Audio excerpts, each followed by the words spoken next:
Hello and welcome to episode 8, Headless Horseman. Yee! I know I do that every time it's your episode. I just get so excited to hear about stuff I don't know about. I'm just excited it's episode 8 and I'm sure I say that every single time. Every single time we release a new episode, I'm like, wow, a new episode. I know, I can't believe we've only got 5 episodes left of this season. Yeah, that's mad. And one of them is including our something. Wow, way to be cryptic. I've got to. Yeah, so we're going to have 2 very different episodes at the end of the season. And I think you'll enjoy them. Yeah, I agree.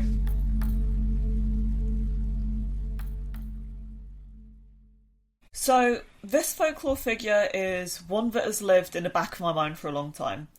To go on a little personal anecdote, when I was a young child, my father would take myself and my brother to visit our grandfather.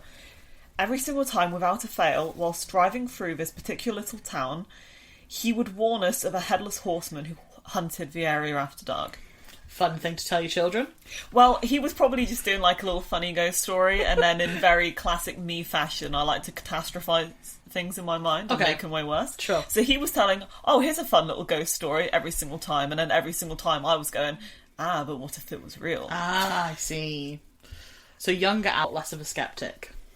It was more, I don't think it's real, but what if? So when we would leave my grandfather's house to drive home, I used to watch out the windows as it was getting dark. It would be a lot over kind of Christmas when he'd come and visit, so it would be dark very, very early on, so we'd be leaving and I'd be in the car, we'd be chatting away, and all of a sudden I'd just turn and look out of the window into the dark streets, and I would watch to see if I could hear him or see him riding through the streets. Cool. And I would listen as intently as possible to see if I could pick up on distant hoofbeats. Now, I don't know how universal this little childhood fear of the Headless Horseman is. I think it's a little bit specific, to be honest. I think so. But Rox, did you hear any stories of them growing up? About Headless Horsemen? Not really, no. The only one I know of is Dick Turpin. So, me and some of my friends, we go on holiday every single year and we tend to go to different places around the UK. Oh, sick. And one of them was to York, which is incredibly haunted as well. Fabulous place. And we went to the York Dungeons, which is a theatrical experience. It tells you the history of the place you're in, but with actors and supposed to scare the living daylights out of you. Super good fun. And one of the attractions is you go in a carriage and they tell you the sound effect and the stories of Dick Turpin, and it's like you're being held up at gunpoint and being robbed. It sounds horrific, but it's so much fun. But apparently Dick Turpin is now a Headless Horseman of York and haunts the surrounding areas and stuff like that. That's the only one I know. That's crazy. Yeah. I didn't even know about that. Yeah, it's really good fun. I recommend the York Dungeon and the various other dungeons around the country too. Yeah, I haven't been to any, but I'll probably try and check them out. Do it. Yeah. They're fun. Sick.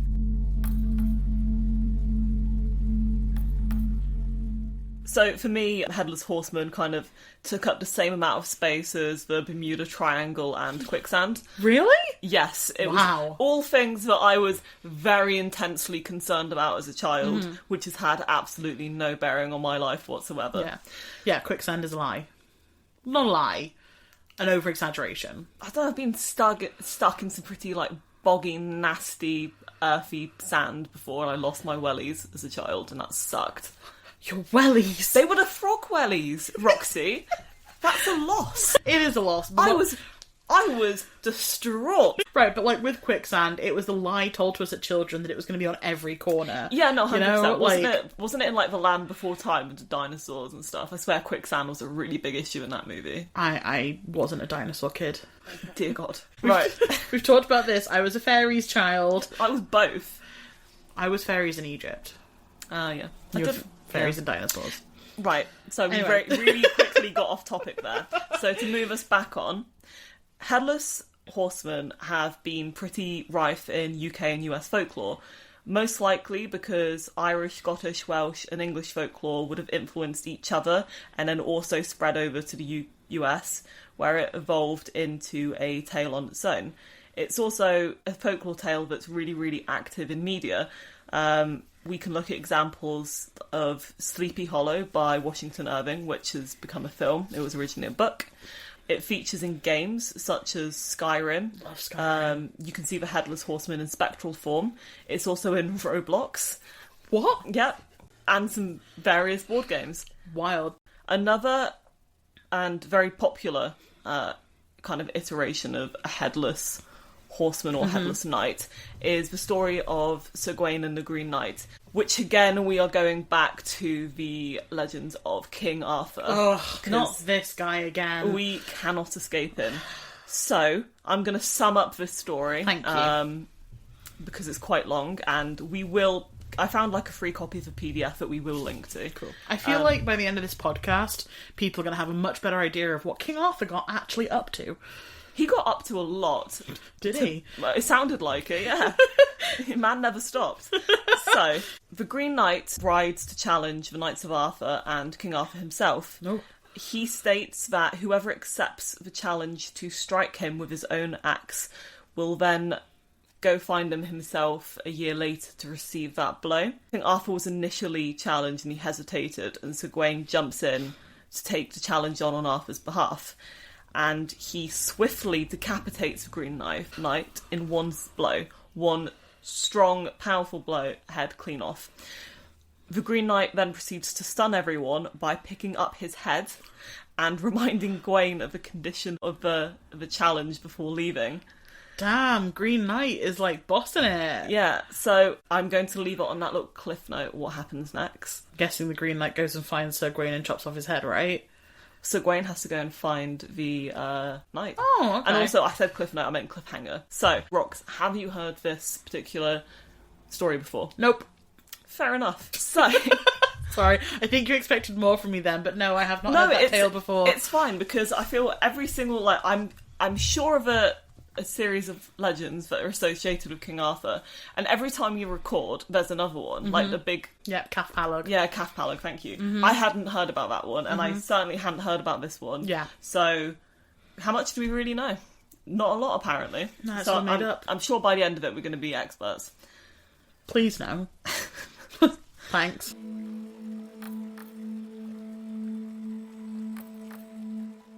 So, to address the elephant in the room... Headless Horseman or Dullahan. Sorry, what? So, the Dullahan is what I think a pretty damn terrifying creature from Irish folklore. Ooh. He's described as being a headless figure riding a black horse or in a carriage pulled by black horses. He holds his decapitated head, which in multiple sources is said to smell foul and have an awful complexion, which would make sense because he's dead. And pulling a face. Rox is looking particularly disgusted. I think it was... I saw a few that said described it to be somewhat cheese-like, but I thought that was quite foul. I didn't need to know that. Oh, nope. So, the Dullahan also wields a whip made from human spine. No, that's just savage. It is pretty, pretty scary. So, some sources... He's characterised as being of the Fae, more specifically unseelie. I'm not going to go too deep into this, as it's something that Roxy has alluded that we might touch upon later. Maybe, just maybe. Just maybe. But, just to do a quick thing, the unseelie court is kind of... It refers to the malicious and harm-causing type of Fae. I think that might be an oversimplification, but for the purposes of this kind of application, that kind of applies best. So, some tales go on to say that he is the fertility god Cromdove. Sure. I'm not sure on that pronunciation, but I am sorry if I've gotten it wrong. So this particular fertility god actually has links to blood sacrificed by decapitation. Of course. Yeah. What encourages the starting of life and the ending of life. So once Christianity kind of came to Ireland, his worship came to an end. Because of course it did. Good job, Christians. Yeah. But also, linking back to our trend of prophetic qualities of the supernatural, his appearance is said to be an omen of death. Interesting. Though, looking at what I've seen of the Dullahan, I think it's because he will just kill you. Rox, what do you think? So, scary man on a horse, cheese smelling like head, gonna kill you. He's got a human spine as a whip. So, is he gonna whip you to death? Is he gonna take your spine to add it to said whip? Or is he just gonna stink you out? Well, the legends aren't clear. No. So with regards to the Dullahan, I have found a very interesting tale in a book called The Legend Lays of Ireland, which contains the story called A Legend of Murrisk, In this story, a fisherman is tucked in his boat in a safe cove and looking at his home on a hillside, hoping to catch a glimpse of some light of a home that he knows his wife and children are in. Sure. Suddenly, he hears a loud boom when a carriage pulled by headless steeds appear. The headless coachman, later referred to as Dullahan, lashes at the steeds and they race across the top of a mountain with displaced rocks. The fisherman is terrified by what he's seen. He recognises it immediately as Dullahan and he's really shaken to the core. But then he notices something much worse that fills his soul with pure dread. His home that he'd been hoping to catch a glimpse of the light of is now on fire. Oh. His home with his wife and children inside is ablaze. He is terrified, but he's hopeful that his family will have survived. And when daylight breaks, he rushes ashore and is told by a group of villagers that piercing screams from his wife and child were heard until all was still. Oh, God. Black charred remains were then found beneath a pile of smouldering embers. That's so sad. Yeah. Oh, my God. Yikes. Yeah. It's interesting in that one because the Dullahan doesn't appear to himself kill anyone. Yeah, I was but just gonna by say. seeing him, the house bursts into flames. And I think it's really quite terribly sad that he's on his boat looking to see some light, to see his home, to see Yeah. if there's, his family there. And by the end of it, all he wishes is that they weren't there. Yeah, that's not the kind of light he was looking for, I guess. No, it's ironic in a really bad way. Yeah. So So the Dullahan isn't necessarily malevolent, but more cautionary? he has a whip made out of human spine, my dude. Are there any accounts of him using it in that manner? I think he whips his horses. Off the top of my head, there aren't that many accounts of people actually seeing the Dullahan. Well, no, because they're dead. It's more just kind of legends. Yeah. So now that we've spoken a little bit about the Dullahan, I'd like to say that I think there are two types of Headless Horsemen. Okay. I think that there is the Dullahan and the spectral Headless Horseman. Sure. I'm sure that loads of other people have put this forward and think about it, but I think that some of the Headless Horseman stories are ghost figures rather than fey creatures. Okay, so you think that there's the Fey Headless Horseman and the Ghost Headless Horseman? Yeah. Okay. Well, I think at least that's how we should be characterising the stories. Sure, okay. So Dullahan, Fey. Yeah. Okay. Yeah. And when I say Headless Horseman, I'm going to be referring more to Ghost. spectral Cool. Headless Horseman for the rest of this.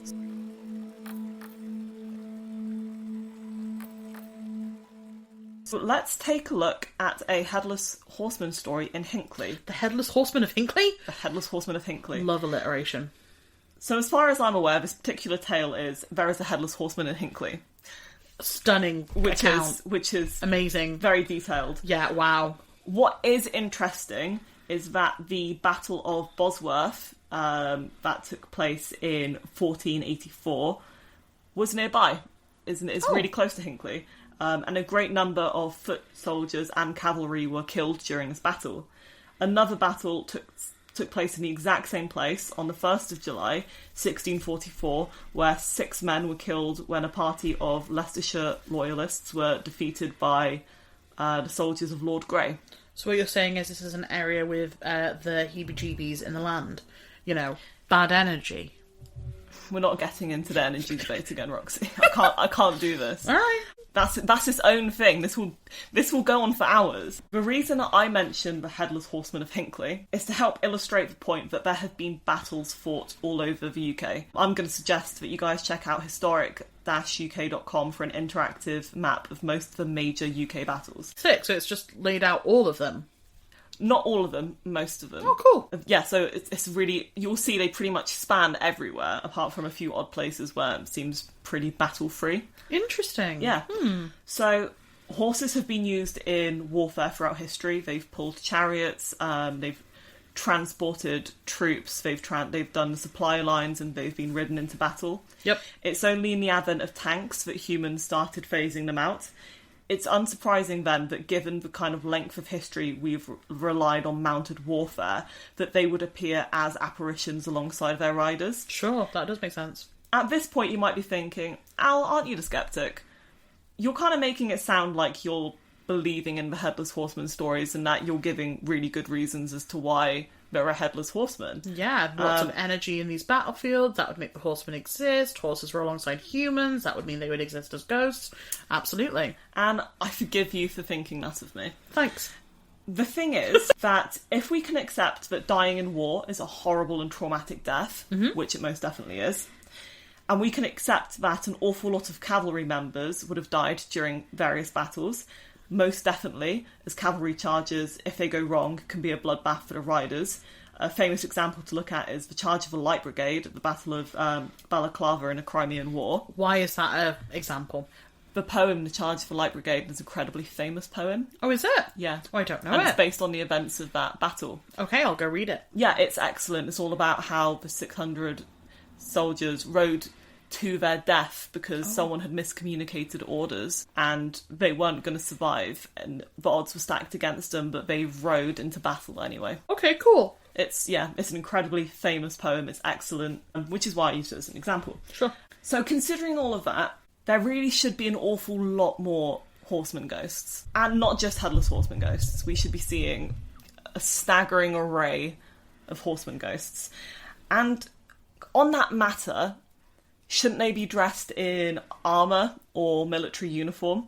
I'm not saying that all of the horseman ghosts should be soldiers, but I haven't found many, if any, cases of ghost soldiers on horseback. That is interesting. I mean, there are legends of ghosts and soldiers being there, like in coming back to York, there are lots of stories of like Roman soldiers walking through the streets of York, but you can only see them from the knees up because the road levels used to be a lot lower. Okay. Yeah, so I wonder if maybe it's to do with that. Maybe like the places have changed a lot since then, so there are ghosts that are just still like down from where the earth has changed, because obviously if there was a lot of bodies there, maybe they just kind of piled the earth on top instead of anything else. I don't know, but yeah, you raise a valid point. I don't know, why aren't there more ghost horses? Yeah, so I'm saying that, not all Headless Horsemen had to be soldiers. I'm just saying it's odd that none of them seem to be, and I might be wrong on that. And if you have a story of a Headless Horseman in armour or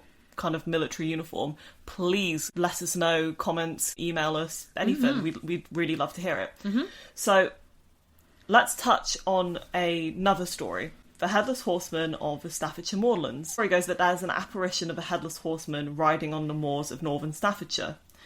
There are two suggestions for how he came to be. One was that he was an evil spirit that had been cast down from heaven, and two was that he was a murderer beheaded for his crimes and is continuously searching for the executioner.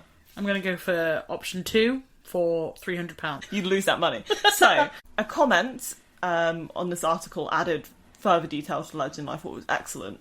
So the comment said that once a farmer was returning home from the market, he was tired and a little drunk when he saw a rider and asked for a lift home. Drunk? Okay.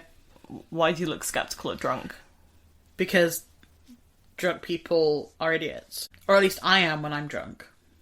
Right. I think he's going to pay the price for his idiocy. Oh, okay. Carry on. He was tired and drunk, and he saw a rider and asked for a lift home. He soon found himself in the clutches of a Headless Horseman. The horse rode off at an incredible speed, leaping over trees and fences and hedges. The farmer was unable to do anything to free himself, and he just had to he just clung on as he was thrown around during this really rough, terrible ride. Finally, he was flung to the ground near his home, battered and broken. He was found and put to bed, and a few days later he drew his final breath. So you were saying that drunks are idiots. Yeah, he took a lift with the Headless Horseman. I'd say it's a pretty not smart thing to do. So, kind of, again, this theme of foretelling death comes up, but to me it just sounds like the Headless Horseman are just killing people. Right, I don't think we can say this is foretelling. Exactly. He didn't foretell anything. Exactly. He killed he just killed the dude, and that's my point. To see a Headless Horseman's prophetic that you will die. No, it just sounds like they're straight up murdering you. I mean, this is such a tiny point to pick up on. But you know where you said about the horse taking off at an incredible speed? Yeah. Leaping and jumping and parkouring. Yeah. Do you know what that made me think of again? Head spins.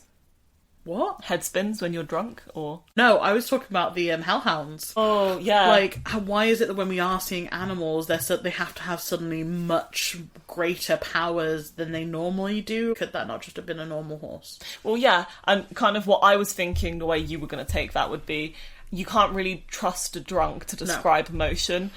I can tell you from personal experience that I get horrendous head spins when I'm drunk. I can't tell which is the ceiling and which is the wall. So if you're drunk enough to ask a headless rider for a lift home, I don't think you're going to be able to judge the motion that his horse takes you on very well either. No. And I'm going to assume that actually he just asked for a lift by any rando, got mugged, got dumped. Yeah, probably got, attacked and injured and left. But as one of my favourite people, Captain Lee from Below Deck, says, you can't argue with drunk. Fair enough.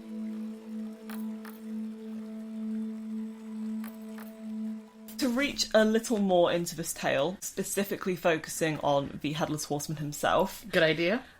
Beheading was a form of capital punishment in the UK, but the last of its application was beheading from treason, and that was abolished in 1973, according to Wiki. Really? That late? Yeah, I think treason was seen very, very seriously. I thought, capital punishment in the UK was banned a long time before that. No, hanging was still an option after that point. No way. Yeah, this is just the abolishment of beheading specifically. Wow, okay. Wild. So whilst officially criminals such as highwaymen, which was just robbers on horseback, murderers, rapists and thieves, could have been beheaded and become headless horsemen, they most likely would have been hung, and this is because, according to the London Museum, in the UK, execution methods were determined by class. Really? Yeah. The lower classes could expect a more painful, agonising, bloody death. Of course. To name a few, hung, drawn and quartering, gibbeting, which is a hanging but your remains are left in chains on display to the public. Make an example. Boiled to death, or burned to death.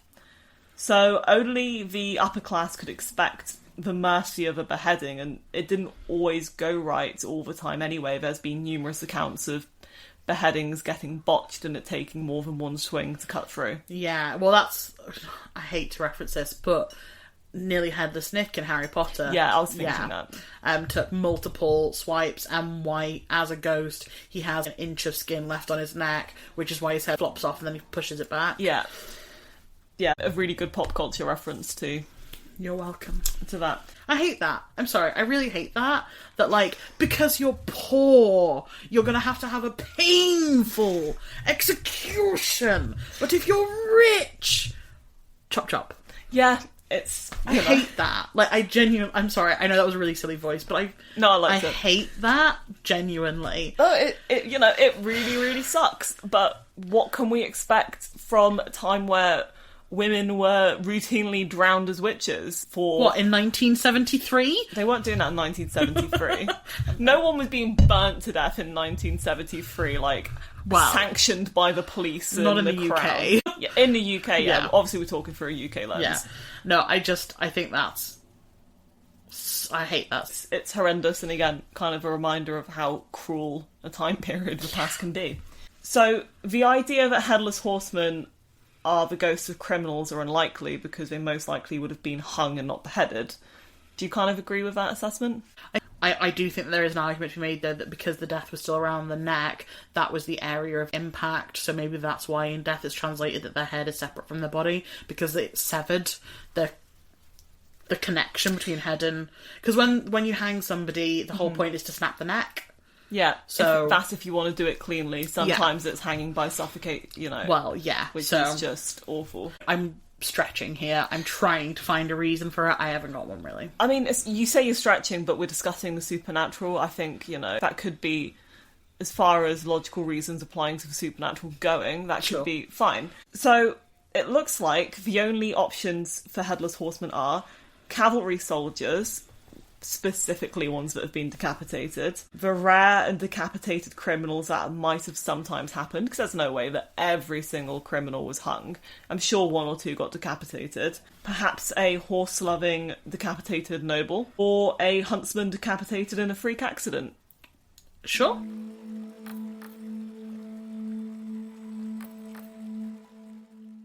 So on that, let's have a look at our Welsh Headless Horseman to see if there's any additional bits of information here. Yes, let's. So in Wales, there goes the tale of a resolved haunting. Sorry, A resolved A haunting? resolved haunting. What does that mean? Well, you will find out. Okay. By a headless horseman at Bryn Hall. There is little to the tale, but the headless horseman is said to have haunted Bryn Hall until one of the servants received a message about a buried body. The body was that of an illegitimate child of the hall, of the Lord of the Hall. So at that point, the haunting stopped. The body was uncovered, laid to rest correctly, I think, and the haunting stopped. So I think that is actually our first case discussed of a resolved haunting. Yeah. Cool. So that's interesting. And that in my mind, that does kind of link back to the dying with I haven't finished business kind of significance attached to it. I'm a bit confused as to what a headless horseman has got to do with the body of a child, though. Yeah, so it doesn't really tell you what was going on there, other than the fact that there was a headless horseman there. There's very little further information on the story. It's kind of unclear if a horseman was the Lord of the Hall, in which case he might have been decapitated for a crime. He's upper class, he would have been decapitated, not hung. And maybe his child was killed. Or perhaps it was a servant who felt enormous guilt over the death of a child. But the child's death isn't explained either. But then again, the circumstances don't sound good. If there's a dead child and a ghost that's linked to that child trying to get his body uncovered, in my mind that suggests, at least in the story, that the child's death was not natural. So I personally think my interpretation of the story is that the Headless Horseman is the Lord of the Hall and the child's father. Sure. And I think that kind of links to what we were saying about decapitation being reserved for those of higher societal standing. Yeah, I think that's the best theory to come out of that, because otherwise it's a dead child and a random horseman. Exactly. Which doesn't make sense. So I think your theory works for that. Sure. So I think at this point it's really important to reiterate my non-belief in ghosts and say that a Headless Horseman ghost isn't as outlandish as far as certain story goes, but again, there's only been sightings, and we all know that sightings aren't the most reliable evidence. Rox is pulling a face like she massively disagrees with me there. I just think that they aren't reliable. However, multiple sightings in the same area of the same phenomenon, you have to give that its evidence. Full stop. I mean, you have to consider it, but evidence. You have to consider it and evaluate if there are other contributing factors to why people are seeing a certain thing. Maybe they're just seeing an undocked black sheep. Maybe they're seeing a scarecrow in a faraway field of mist shrouding in. Yeah, maybe. The point of the matter is, as much as you want to believe fully what people are saying, grain of salt with everything. And kind of on that note, I think that part of it is, I think people like to attribute reasons to why there are ghosts without the existence of ghosts actually being confirmed. An example I found is an article that claimed to have 13 reasons why people become ghosts after death. And these range from the ghosts not knowing they are dead, to wanting to communicate, to feeling guilty or being too scared to the other side. And to all of that, I have to say, did a ghost come and tell you this? Did they pop in, sit down, put the kettle on, have a nice cuppa, and chat to you about their motivations for choosing to become a ghost? Or is this just a summary article of random stuff that's been pulled from who knows where, with untraceable sources, and are completely unfounded? I have a question. Yeah. When was the article published? 2020. What month? February. Weird. Okay. I just thought maybe somebody was like, we need a Halloween article. Yeah, and if it said the 29th or 30th of October, I would have been like, they're just grasping at straws. But I don't know, that article wound me up, because I was like, it's just, you've just pulled together a list of nonsense, essentially. There's no explanation as to where these claims come from, but you've pulled it into an article, made it look relatively professional looking, and are just asserting it as the truth. Come on now. Not to, put my foot in my mouth, but isn't that all journalism? I mean, there's usually sources linked to. True. And I'm not stood here going, I think journalists are the pinnacle of truth-telling. I'm just saying I think it's a particularly bad article. And if you wrote that article, I'm not apologising. Oh!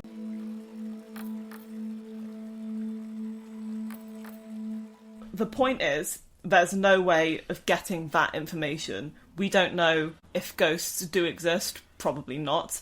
And if we did know, we don't know why they exist. There's no way of ever getting that information with the current knowledge and tech that we possess today. I think that more likely is people are terrified by death. It's a subject that has been really, really, really thoroughly researched, so they look for alternative avenues to kind of put their minds at ease as to what happens after death. But linking to that, considering it's a subject that's been so thoroughly researched, if there was anything to report, I think that things kind of would have been found. However, that's my opinion. Science is constantly evolving. So as evidence presents itself, I change my mind. That's what scientists does. So for now, there's no hard evidence, and I think people are just trying to reassure themselves that it doesn't all fade to black. We don't know. And to circle back to the Fae, personally, I find that the existence of a creature who are invisible unless they want you to be seen is a little bit too convenient of an explanation for why there are no solid evidence on them. When people talk about the Fae, it is always that they don't want to be seen by you. That's why you haven't seen any. And come on, man, that's just such a cop-out, if I've ever heard one. But having said all of this, I think that these are excellent tales, and I think they have really important kind of contributions to our culture and our society, and I love reading about them, even though I think that they are incredibly unlikely to ever be true. So do you have any kind of closing thoughts you want to add? My main thought, which is something we've not actually considered, kind of, I guess, is the idea that maybe the Headless Horseman is like the UK version almost of like the boogeyman. So obviously in the US, the boogeyman is supposed to be a way of talking to kids about why they should do what their parents says, because otherwise the boogeyman will come and get you. And I wonder if the Headless Horseman is just a leftover from ye olde days in the UK, where it was a parents warning to the kids about like why they shouldn't go off on their own on the street because the Headless Horseman will come after you. I do wonder if that's kind of got the makings of it. I know in Sleepy Hollow that is kind of the vibe you get. All right. That's my theory there. Maybe it's just all made up. Oh, fair enough, but I think you can say that about literally every single ghost story. It's all just kind of like a, don't go here, the black shark will eat you. Don't follow the will-o-wisps. You'll be led off a path and die. If you see one, lay face down on the floor. It's... Yeah. I don't know, Don't go out onto the moors, there's big cats. I do think that the Headless Horseman to me sounds more of that kind of thing than the Will-o'-the-Wisps or the Ladies in White, that kind of thing. Yeah. Because it is very much a watch out for this thing, rather than, hey, have you heard about this? Mm-hmm. And I do think that's got something to say for it, because I do, from everything you've told me today, I think the Headless Horseman sounds like it would be pretty terrifying to come across. Like, is it going to kill you? Is it going to kill your loved ones? Are you going to stink a cheese? I think the Dullahan specifically is absolutely terrifying. Headless Horseman, in my mind, they're still a ghost, but the Dullahan seems like an entirely separate and far more frightening entity. And I didn't really have anywhere to fit this in earlier when discussing it. I think if I had to pick between believing in the Fae or believing in ghosts, I would choose believing in ghosts more. Really? Than believing in the Fae. Because it's the ghosts that we are saying that they are people who once existed. There are, in fact, people. I can verify there are people. Mm-hmm. There's not been any evidence, like, at all for the Fae, and we are just saying that there's this kind of species of creature that are supposed to have really good connections with the forest, and yet we don't see anything about the amount of woodlands that get destroyed in the UK. They're not active in this world that they're a part of. I know you can argue that they're on a different plane, but they still do have influence in this world from the stories. I mean, I'm going to politely disagree with you there that there's no evidence, but... Oh, okay. That is for season 2. And also, with the Headless Horseman, is it their horse or is it just a randomly assigned dead horse? Because what happens if you were to be decapitated but your horse is fine? Do you just get assigned a horse at death? They're like, right, you're going to be a Headless Horseman. Let's go into the stables and we'll find you a perfectly nice horse. I mean, I don't know. That's a really good point, because if someone is like a highwayman and they're getting executed, well, you're not going to just off the horse at the same time, are you? No, so maybe they only exist in the circumstance that rider and horse die at the same time. Maybe, and that might be why they're so rare. Yeah. Maybe. Potentially. But also, I really like the idea of this horse that's been destined to be a Headless Horseman, except he hasn't got a rider, so he just has to wait around. He's like, Aww. He's like, come on. But then I've got to wonder, because they do say that, the connection between a human and its horse is incredibly special and unique. Definitely. I'm not a horsey girl, unfortunately, so I can't attest to this. But from everyone I've spoken to who is into horses, it's a whole thing. Isn't that humans with any of their, companion animals, though? Because people swear of special bonds with their cats and with their dogs. And with the ghosts of soldiers that have been seen, some of them are seen with a dog. Really? Yeah. Interesting. Yeah, no, I don't know. From my understanding, horses and humans have always had, a different kind of connection than, people with dogs and cats and I don't pigeons. like the sound of that. You don't like the sound of that? No. Okay. I don't mean, anything creepy about it. No. It's in, I don't like horses. I don't like the idea of there being, a magical special bond that connects people to their horses. That just sounds really... gross. Okay, fair enough. So maybe you're riderless maybe your horse is riderless until his special rider comes back.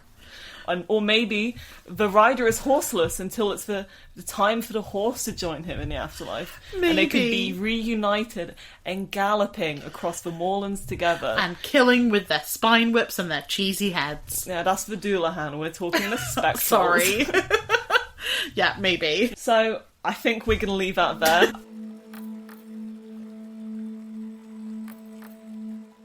I know we just closed out that episode, and by all accounts we should be done, but I have something I need to apologise for.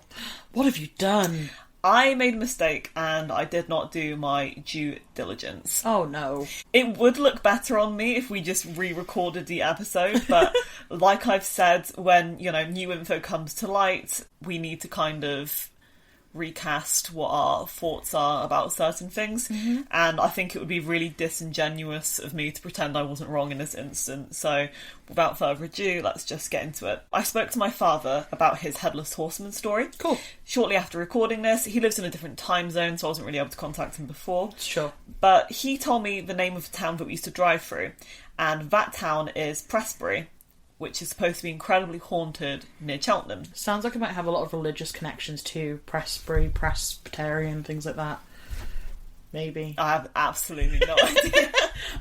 That might be an absolutely nothing link, but that's where I go. Yeah, no, fair enough. So with the info of what the town actually is, I was able to do a little bit more digging, and according to a website called Haunted Rooms, there are actually 2 horsemen story attached to Prestbury. Wait, so your dad was telling you this fun fact, and it's actually true? He Wow. wasn't just pulling it out of midair. Oh, okay.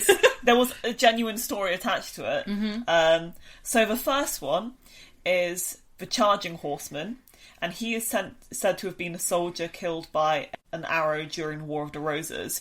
He's not a Headless Horseman. Oh! He is a horseman soldier, which completely goes against my point, what I said previously, about there not being any notable non-Headless Horseman soldiers. Top of this story is that it said that in the early 20th century, a skeleton was uncovered with an arrow embedded into it. Whoa, wait, so this story of this Headless Horseman with an arrow, they found the body of? But he's not a Headless Horseman, he's a horseman. Okay, He's right. not headless. Not headless, just a horseman. Just a horseman. But I did look into it and I couldn't actually find any articles beyond just saying in the 20th century a skeleton was found. Okay. I couldn't find any images of said skeleton, I couldn't find any descriptions of a skeleton being found. So if anyone does have any further information on this, we would, I'd love to hear it, but there wasn't a lot. So the second story is the Headless Horseman of Prestbury, who is said to be a royal dispatch rider who was tripped off of his horse and executed by beheading after interrogation of the Roundheads of Prestbury. Roundheads refer to supporters of Parliament during the English Civil War. A beheading would have been a suitable execution for him. Although I haven't been able to find many non-Headless Horseman ghost stories, I can now at least point to one. Yeah. And although that still isn't many, I think that part of that is a Headless Horseman gets so much notoriety that it blocks out all other horseman ghost stories. And now we have an example of a Headless Horseman ghost story that makes sense to what was going on in the country at that time. Absolutely. So I was wrong about the stories not making sense, as we can see now that some of these actually do make sense. Ghosts still probably aren't real, but at least the ones in Pressbury would make sense to be there should ghosts be real. Fair enough. Well, thank you for correcting yourself and digging deeper into the childhood tale you had. Yeah. My sincerest apologies for missing it in the first place. How dare you? We should have left it off earlier, but, you know, we hope you've enjoyed the episode. Don't forget to tag us at #Sitnos on Instagram, or any kind of comment on any videos or posts that you think we'd be interested in. Let us know. We will also be making a special episode with your stories that have been sent in. So if you have anything you want to share with us, either leave a comment below detailing your story or email us at scaredinthenameofscience@gmail.com. Thanks for listening. See you later.